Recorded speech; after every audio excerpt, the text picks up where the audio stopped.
There are now 230 American cities playing host to Mexican drug cartels. When I first learned of this, it was a much smaller number, a couple of dozen. That was utterly shocking to me. You mean to tell me that cartels from along that border, or in some cases deeper into the interior of Mexico, have now set up shop and are competing against local drug traffickers? The answer to that, of course, was yes. There are now 230. That's only like a year or two since I first heard that initial rumor.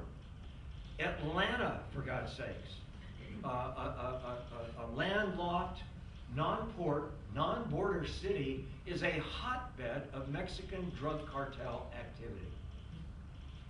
So it's happening. The $500 billion a year illicit drug trafficking industry is now exerting what any one of us really should have been able to predict a long time ago. And that is their thirst for broader and broader markets and bigger untaxed profits. So violence and corruption are an absolutely inevitable function of prohibition, which, linked with supply and demand, gives you an idea of why the drug war will never, ever be won. It is lost. It was lost the moment it was declared. The organizing mechanism of U.S. and I dare say most global drug law is prohibition, an utterly fatal model. We tried it with alcohol in the United States from 1920 to 1933. You have a pretty good idea if you watch movies and some television what happened in my country during that period of time. Enormous lawlessness. The iconic gangsterland city is Chicago. And the iconic gangster associated with the Roaring Twenties, with bootlegging, was Al Capone. We kind of romanticized that period.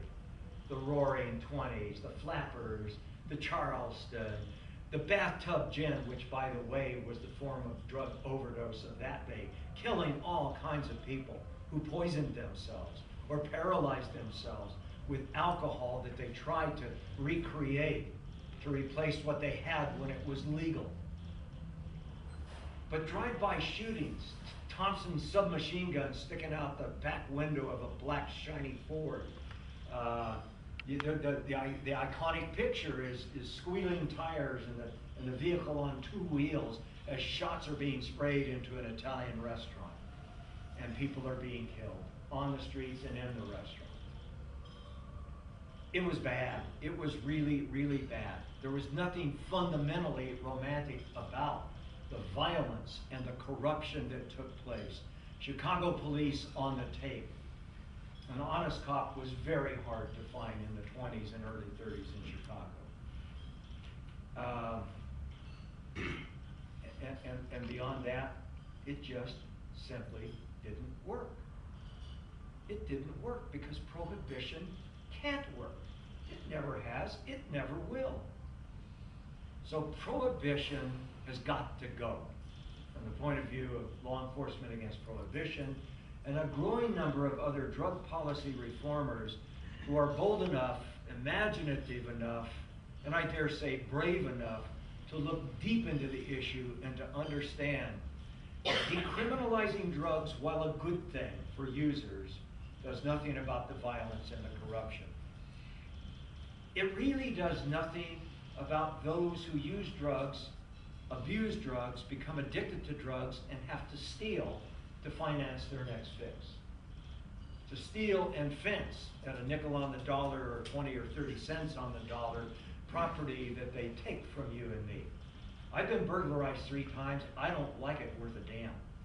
I don't like somebody coming into my home, my sanctuary, and walking off with 100 jazz and R&B albums when I'm 19 years old. I still remember that, and I'm still pissed. And I'm 65 years of age. That's a very wrong thing to do.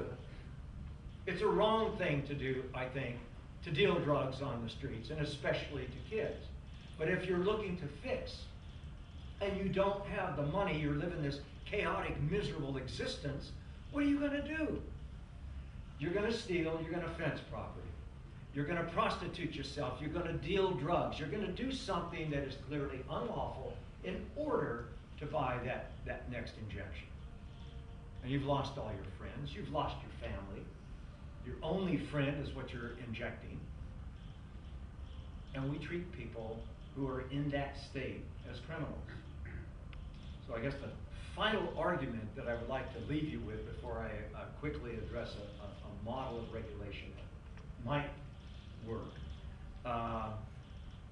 is that I have met now a huge number of drug users and drug abusers, self-confessed addicts, who will say, I don't like being an addict.